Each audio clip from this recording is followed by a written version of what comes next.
Little Miss Naughty and the Good Fairy by Roger Hargreaves. Little Miss Naughty got up, stretched, opened her curtains, and looked out of her window.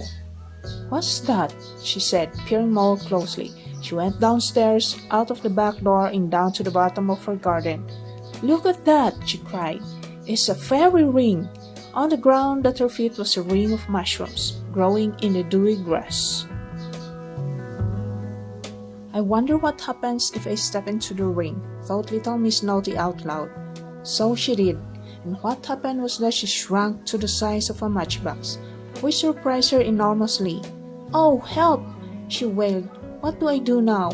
She looked around the fairy ring and noticed that there was a door in the stem of one of the mushrooms. "I wonder what happens if I go through the door," she asked herself. So she did. And what happened was that she found herself in a quite different world. Fairyland! Little Miss Naughty stepped out into a beautiful, magical wood. On a hilltop in the distance was a glittering castle. Little Miss Naughty set off to see who lived there. "Who are you?" asked a voice above her. Startled, Little Miss Naughty looked up to find a fairy with gossamer wings hovering just above her head. "I'm Little Miss Good," lied Little Miss Naughty. "What a coincidence! I'm the Good Fairy. You must come and stay the night." The Good Fairy waved her magic wand and whisked him up to her castle, and it was the Good Fairy's magic wand that captured Little Miss Naughty's attention. All evening long, Little Miss Naughty could think of nothing but the mischief she might get up to if she was a fairy with her own magic wand and her own wings. That night, Little Miss Naughty was very naughty. She stole the Good Fairy's wand. She crept out of the castle and ran all the way back to the magical wood, for she had entered Fairyland. There she found a door in a tree which opened into the ring of mushrooms at the bottom of her garden. As soon as she stepped out of the fairy ring, she grew back to her normal size. Once Little Miss Naughty was safely inside her house, she looked at the wand in her trembling hand. She closed her eyes and waved the wand, and at the same time she said, "Turn me into a fairy." When she opened her eyes and looked in the mirror, she saw she had a perfect pair of fairy wings. She gave them a little flutter and felt herself rise off the floor. "Oh, what fun!" she cried. "Oh, what fun I am going to have!"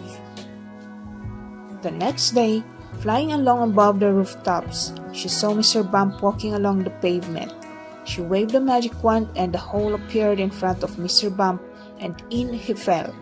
From her perch on a chimney pot high above, Little Miss Naughty chuckled to herself. But at that very moment, a high wall fell across the pavement just where Mr. Bump would have been walking if he hadn't fallen into the hole. "Thank goodness I fell into this hole," said Mr. Bump, peering up the street. Little Miss Naughty flew out across the countryside, where she found Farmer Barnes looking at his field of corn. With another chuckle, Little Miss Naughty waved the wand and the field of corn turned into a plowed field. But there in the middle of the field was the farmer's dog who had been lost amongst the corn. "Thank goodness the corn disappeared and I have found Fido," said a relieved Farmer Barnes. Little Miss Naughty was very puzzled. It seemed that as hard as she tried to be naughty, things kept turning out for the best. She made it rain on Little Miss Sunshine, who could not have been happier because her tomatoes needed watering. She created a mess in Little Miss Neat's front room, and Little Miss Neat was overjoyed because she had Mr. Messy coming for tea later that day, and she wanted to make him feel at home. By the time Little Miss Naughty got home, she had never caused so much happiness in her life. She was miserable. "This thing's no good," she said, throwing the wand down on the table. "That is where you are very wrong," said a voice. Little Miss Naughty nearly jumped out of her skin. It was the Good Fairy. "That wand is all good because it is my wand.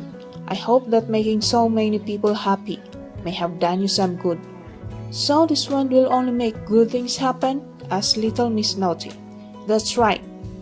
"And this wand will never allow you to do anything naughty?" "That's right."